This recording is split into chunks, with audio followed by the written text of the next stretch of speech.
অনেক সময় এমন হয় যে আমাদের শুভ মানসিকতা, শুভ বিচারে, শুভ কর্মে মানুষ সন্দেহ করেন,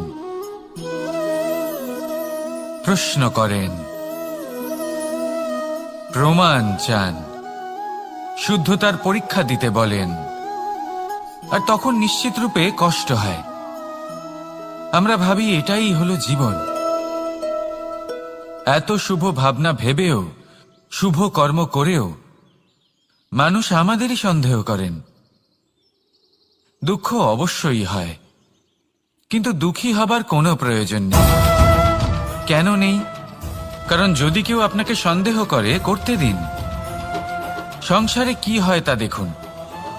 এই সংসারে সোনার শুদ্ধতাকেই পরখ করা হয়, কয়লার কটুতাকে নয়। আপনি হলেন স্বর্ণ,